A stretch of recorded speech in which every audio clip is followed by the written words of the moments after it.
What's happening, everybody? The world is a better place because you are here to join us. My name is Matt Brown, and I am the host of the Productive Conversations podcast. It is Monday, September 9th, 2024. After a relaxing weekend, I hope everybody was able to partake in. We had a good week of football. We had a solid week two of the college football season and a really good week one of the a really good week one of the NFL season. As I said, with our new format, every single Monday, you have two new Productive Conversations podcasts. That is the reaction to college football, the week in college football, and the reaction to the week in the NFL. So this is your recap of week two of the college football season. And also that dropped today, we had the recap for week one of the NFL season. Basically, the way I break this all down and how I work is obviously watch all my NFL Sunday games on my 1 p.m. and 7 p.m. Sorry, 1 p.m. and 4 p.m. games. Then that little break until the Sunday night football game, I record the college football portion of my two shows. So recording me reacting to week two of the college football season.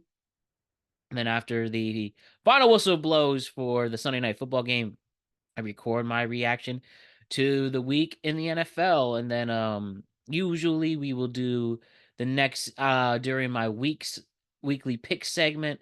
I will react to the Monday night football game if it is of importance and of note, or I'll just react to it on our tweet cap when we react to trending topics throughout the week. Like for instance, this week, we have shows on Monday.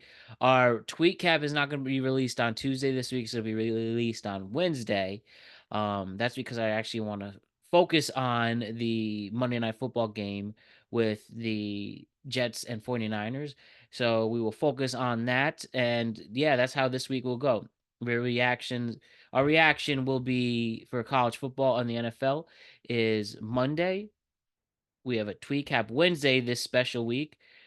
Picks on Thursdays per usual and tweet cap on Friday as per usual. But anyways, that's enough about logistics. Let's focus on college football. Let's focus on week two of the college football season, where there was definitely a lot to discuss and a lot to get into. So let's talk first things first. Let's talk about the game of the week, at least what we thought was going to be the game of the week. A lot of people were excited for this matchup. It was high noon. We had the Texas Longhorns facing the Michigan Wolverines. We had we had a Big Ten versus a SEC matchup with lots of people expecting big things. A third ranked team versus a 10th ranked team, and it was all Texas at high noon at the Big House in Ann Arbor. Quinn Ewers throwing three touchdowns. The Texas defense giving nothing but trouble to Michigan all game long. And yeah, they ran away with it. Quinn Ewers looking really good, looking like he's ready for the next level after getting his school to the college football playoff last year. And now they're really making a push to be the number one team in the nation. Seriously, good stuff from Texas. And Quinn Ewers, man, so accurate, such a great arm. And then you have Arch Manning waiting right after him. How can you not be hyped? And then Michigan, barely getting the cover against Fresno State last week. And then this tough loss, and especially a big challenge with their new defensive coordinator, Wink Martindale, coming in and thinking that they can stop a powerhouse offense. The complete opposite happened with 31 total points. They were able to run effectively. And obviously, as mentioned, Quinn Ewers and his stellar weapons just gave problems to Michigan all game long. Oh, well, but good stuff from Texas making a push to be the number one team in the nation. And who knows, we might be seeing them play. We might be seeing them get that number one spot. They definitely look good at it. So good stuff from Texas against Michigan's tough break for Michigan. Already a tough taking an L, which is something that they do not need. But as we move forward, we had Penn State barely holding on against Bowling Green. Though they were able to get the victory, Penn State not looking good, having a hard time stopping the run, not able to make a lot of separation at all against the defenders for Bowling Green, and give Bowling Green credit for staying in the entire matchup. They were playing well. They were making moves, and then Penn State just had a hard time. What could I tell you? But that's what we have with Penn State and Bowling Green. Penn State barely, and I say barely, get the win, only win by a score of 34-27 on that one. And also, Penn State will stay put, ranked 8th in the nation. I should also mention Texas goes down up to 2, up to 2. Just one ranking behind Georgia. Before you know, you might see them overtake the top spot. But we'll see. We will ultimately see, am I right? But another team, despite going up in the rankings this week, adding 3, they were ranked 16 in the nation. In a surprising twist of turns, we have Oklahoma State this past week. We had Oklahoma State ranked 16, and they go in an overtime bout against Arkansas. I've credited Arkansas there, where we had a high scoring affair, but Oklahoma State gets the 39-31 in double overtime. And there were points where Oklahoma State was trailing. They're able to facilitate, and they were able to come together to pull off this win and get the game tied in overtime. And definitely some missed opportunities from Arkansas, but Oklahoma State gets the well-needed victory and goes up 3 spots, now just at 13, getting some momentum there. But I'm sure they do not want to take any more L's after that. And you could give credit to, and you could give a lot of credit to um, the offense staying together, giving the victory to Oklahoma State, right? Another team that had a tough loss in this big battle of Iowa and Iowa State. Iowa goes down. Brock Purdy's Iowa State hails in victory. That was a very impressive win this week, and another low scoring affair, but Iowa State able to just prevail and gets themselves ranked. And then we have Iowa get knocked off the rankings at this time.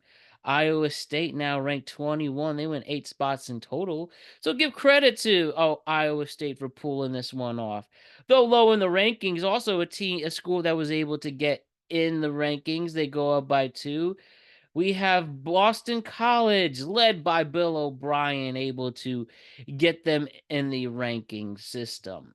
With a Boston College team, a lot of people were looking forward to after a big win against Florida State last week. And then you have this victory coming together. Boston College, there's a lot of people excited about the Eagles on that one. So give credit to where credit is due. And you have Boston College moving up the ranks with a huge, a slaughtering 56-0 victory over the FCS's Duquesne University out in Pennsylvania. But I would expect to see Boston College to rise up a little more. They have a very good quarterback. They have a very good defensive line. And also, this team is able to score points, as we've seen the past 2 weeks. Take care of the teams they are supposed to take care of, like a Duquesne, and then getting big victories like against a good team, or what we thought was a good team in Florida State University, at least beating a team with expectations. I think there's a lot of stuff going on with the experienced Bill O'Brien at the helm for Boston College. And what else we got here that was interesting to bring up? How can we have Coach Prime, right? Everybody loves to talk about Colorado, but barely beating an FCS team in North Dakota State. And then a tough loss against Nebraska. I don't know. Will the aura that Colorado has start dwindling a little bit? They were able to defeat Nebraska no problem last season, but they were only able to score 10 points in total, and Nebraska just dominated the entire game. Going into the first half, already up 28-0. Colorado was able to score a little bit after that, but I mean, Shedeur Sanders had turnovers. Travis Hunter was still I mean, Shedeur Sanders still making a presence. We even know turnovering the ball, and Travis Hunter still playing like Travis Hunter. But again, everybody else is having trouble. There was no rushing. There was no running game whatsoever brought about by their running back by committee. Nebraska was just kept stopping them. We have this guy Dylan Rayola, who's the Patrick Mahomes lookalike, looking pretty solid out there, unfazed, and giving credit to a Nebraska offensive line that did not allow any pressure during the whole game against Colorado. Nebraska gets the victory under Matt Rule, and a program that, obviously in the heydays in the 60s and 70s, Nebraska was college football. Now, obviously, it's lost its low luster throughout the years, but started the season 2-0 and finally beating your rival in Colorado. That is a big thing to take note there, and maybe finally a program can be developing again. Obviously, time will tell. We have a long way until that happens, but give credit where credit is due, and shout out to the Cornhuskers getting this big victory.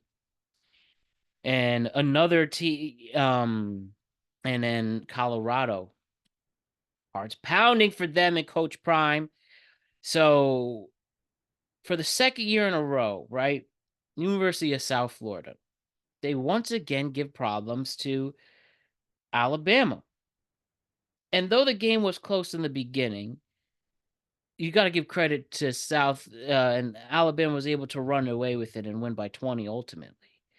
But man, University of Southern Florida, and whether it is Nick Saban or the new coach and new era, Kellen DeBoer for Alabama, give credit to South Florida for making a push once again. As the heart keeps pounding, the beat goes on, but Alabama, after getting a huge shutout victory, destroy at home, they had trouble against South Florida, but they do ultimately pick it up. A big game against Wisconsin next week. Sorry, this Saturday, I should say, that people will be looking forward to. But ultimately, Alabama does run away with it with a 42-16 victory over Southern Florida.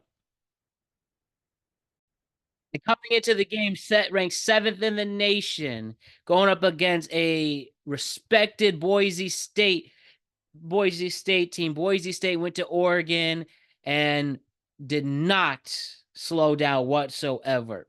They dominated most of the first half. Oregon Oregon had gut problems all game long, and if it wasn't for their very stud quarterback Dylan Gabriel, then I wouldn't expect Oregon to actually get this victory. And they barely win with a walk-off field goal, winning the game 37-34.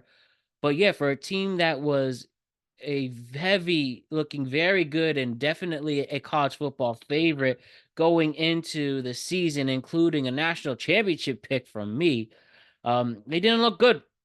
They didn't look good. They had a lot of trouble.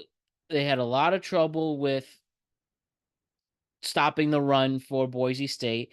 Ashton Jeanty, he himself was carrying this Boise State team all along. They were having trouble trying to stop both the passing game and running game from Boise State.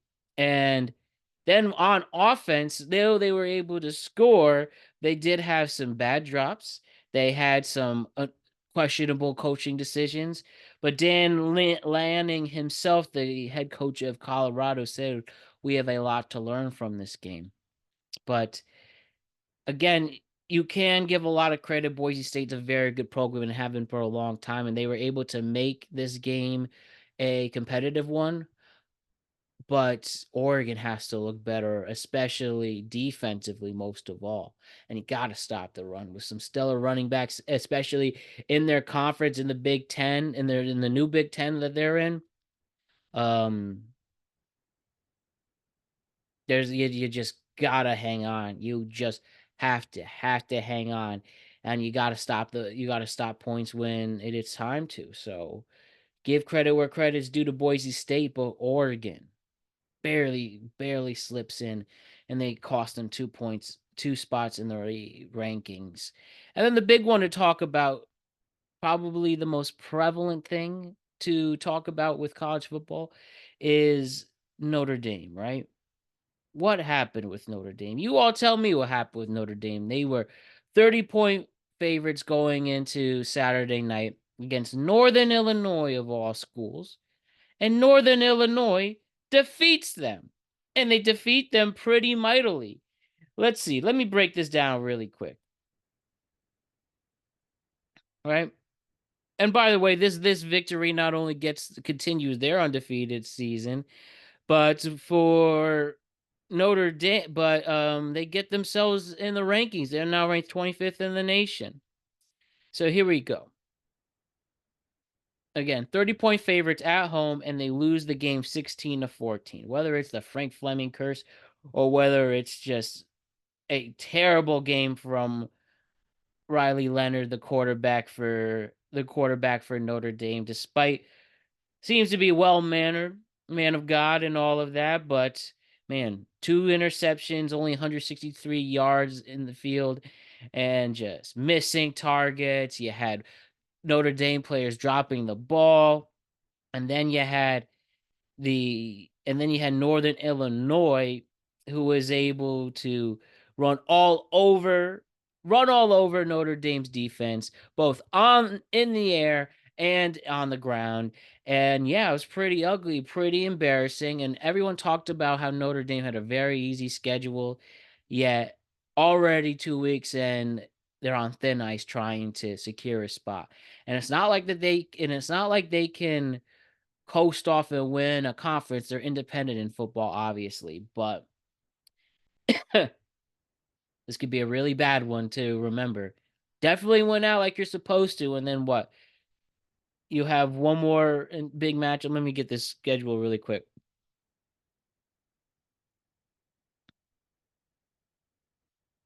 You go up against Louisville on the 28th, who looks really good as projected. Florida State probably isn't as intimidating as you thought, but you still got USC, who a lot of people are very hyped about. They got a big win this past weekend, especially offensively. You got Louisville, again, a team to watch out for. Georgia Tech isn't going to be a team to mess around with. Maybe this schedule was overrated in the beginning, and now you have legit matchups you have to prepare for here. So bad loss by the Irish against Northern Illinois. Good stuff to Northern Illinois. Also, this loss brings Notre Dame all the way down to the 18th ranked seed in the rankings. You got to dominate against Purdue next week and Miami of Ohio. Very easy games to win there. And then we'll see where we're at against Louisville in mid-October, and we'll discuss that then. But embarrassing loss by the Fighting Irish in front of their home crowd. Ugly. Absolutely ugly. But besides that, good credit to, again, teams to look out for. Good blowout victories with USC and Georgia and Tennessee. Good stuff there. And we'll ultimately see where this all lies.